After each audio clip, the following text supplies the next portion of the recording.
think defensive line is going to be our strength and continue to be for a while. And so, and that's important, man. You think about the SEC.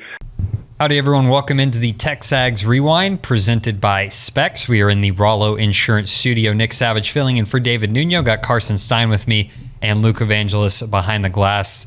Luke, what was your favorite 5 minutes of the show today? Definitely Tom Hart for sure. He always brings it. And, you know, the life advice really sold it to me. The relationship that you two have is quite honestly touching to watch. And it's just something that every time we have Tom Hart on, it's like a family getting back together. And it's a really special moment to see. And I hope all of our viewers share that same sentiment. Carson? Chris Phillips, SEC Unfiltered. Why are you so far away from You going to glaze him or what? No, I'm not. Are you going to keep glazing Nick over here? Yeah, Luke? always. Nick is my dog. Can you leave that at the door, please? Okay.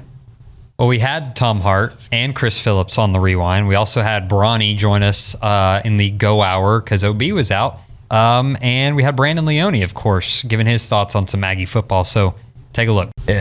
From your perspective, is there ever anything interesting that comes out of these deals for you at all? Are you looking for a specific coach to speak or something like that? Obviously, Elko. Yeah, hearing Elko speak it, and I think he'll be super impressive for everybody that's there that hasn't heard him speak or really hasn't done a deep dive on A&M football under his leadership. I think that he will be one of the main attractions because he's one of the new faces in the league. Then obviously Texas and Oklahoma coming in.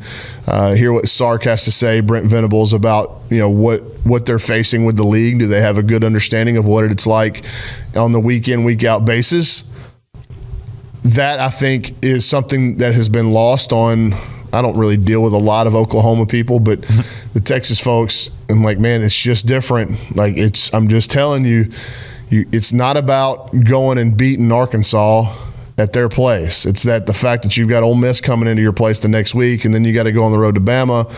And then you get Florida, and then you get South Carolina. That's just every week. What you like, your level of play has to be at its top level because anybody in the league can beat you, and the margins are so fine. And that's with just about any sport. But there is, I think, some acclimation period unless you've got. In A&M's acclimation period really was put on hold because of Johnny and Mike Evans. Yeah. Right. Yeah. Like the acclimation period didn't really happen because you had two college football Hall of Famers, lining up on the same side of the football, and also an offensive line that was full of NFL players. But I think there is some acclimation period for a football team that has been used to playing in a certain league to have to transition. Now we'll see. Texas has got really good players. Mm-hmm. Oklahoma's got good players, but I think Texas has got a more well-rounded roster to help combat what it is going to be like on the week in, week out basis. Brandon, what position do you think will be the biggest strength, position group I should say, will be the biggest strength for A&M? I think defensive line, again. I think our front, especially with the addition of the guy that stood out in the spring game from Purdue. Nick Score, yep. And then the guys that we had that are returning, in addition to some of the guys we're bringing in. I think defensive line is going to be our strength and continue to be for a while. And so, and that's important, man. You think about the SEC, it used to just be, back in the day when I was a kid, it was a running back league, it was a run league. Now you have elite quarterback play all the time, and there's not really many weeks where you have a chance to have an off game in the SEC. And so the importance of putting pressure on those talented quarterbacks with this new age offense and the way it's quick spread, get the ball out fast, you have to be able to get to the quarterback. And that's one thing I love about Elko, the way he disguises his defenses, the way that he creatively brings pressure from a lot of different areas. You have to have multiple packages. You have to be able to get guys out in coverage. You have to be able to get guys on the blitz. And if you can operate with a great defensive mind like Elko, and your 3 or 4 down linemen can create pressure on their own, that can cause a lot of disruption for quarterbacks. And so our defensive line, I think, is our strength. And I think that allows Elko to do a lot of different things with the way he runs defense, even though he's the head guy now. Obviously we have a DC, but I think his defensive mindset is going to be what we kind of go with. And y'all have been releasing on SEC Unfiltered. It's list week, right? So that's a lot of fun. You dropped your first one yesterday, and it was your SEC power rankings. And me and Braunie were talking about this earlier. Little interesting, a few of those spots. Number 1, obviously Georgia. I think everyone will agree with that. Number 2, Ole Miss. That caught my attention. Texas at 3. I'll jump to number 9 where you have the Aggies. So just kind of run us through your list, some of the rankings, your thought process behind that. And listen, Nick, I'll say this to all Aggies out there. You know, I'm admittedly a little bit more conservative than some others on Texas A&M, not because of what I feel like they can't be, right? I mean, the over-under win total in Vegas is 8.5 for a reason. This is a team with a lot of talent. I think Connor Wegman, we're dropping our quarterback rankings later today, and I think Connor Wegman's a guy that if you told me he was going to be healthy start to finish, if you guaranteed that, I tell you, he's probably a top 5 quarterback in the league. Like he's got that kind of potential. He's got that kind of talent. It's just injuries that have held him back.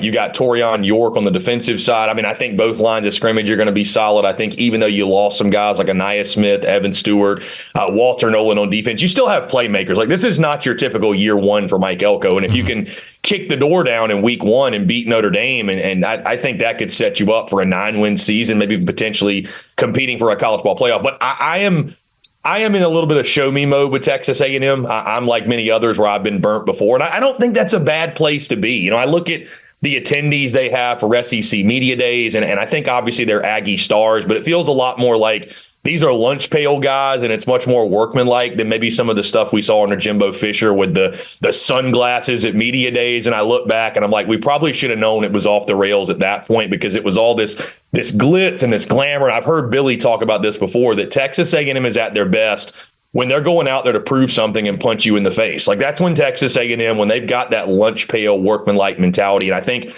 Mike Elko is going to bring that back. How do you think this year's quarterback class in the SEC is going to be perceived? Is it stronger than years past? Is it kind of average? You know, you got Jackson Dart, Jalen Milroe, Connor Wegman.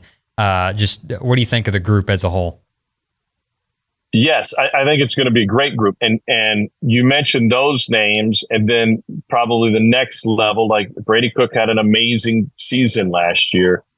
Kentucky's bringing in a guy with an opportunity to make huge headlines. And then Arkansas, you know, Taylor Green as a big quarterback kind of reminds me a little bit of KJ Jefferson, but also similar to KJ in that program went as he went. Like Taylor Green has an opportunity to really be an impactful quarterback. And I think to answer your question, it's not just the elite quarterbacks that we know and have high expectations of. It's these other guys that are coming in with an opportunity to make some noise and to be impactful quarterbacks. I'm not sure exactly what to think of Blake Shapen at Mississippi State. His Baylor numbers are, you know, kind of hit or miss, but he's going to have the chance to put up numbers. He's going to have the opportunity to be a headlining quarterback if things go well for that program, and running that offense, I think he's a good fit for it. So to answer your question, it's not just, you know, the top 3 or 4 quarterbacks in the league. It's those middle tier guys and guys on bottom level programs that could also add to the spiciness of it all. All right, y'all. What do we have to do at the end of a YouTube video? Like, we got to really change up the format at the end of this thing because David, and we've done the same trick for about 2 years now. What would you recommend? I don't know. That's the thing. I think you should probably like it, maybe comment, but definitely share it to every single person you know. Yeah, make sure to glaze this video. Just like, comment, share, subscribe. Comment glaze below. Thanks. Comment Bye. glaze if you've listened.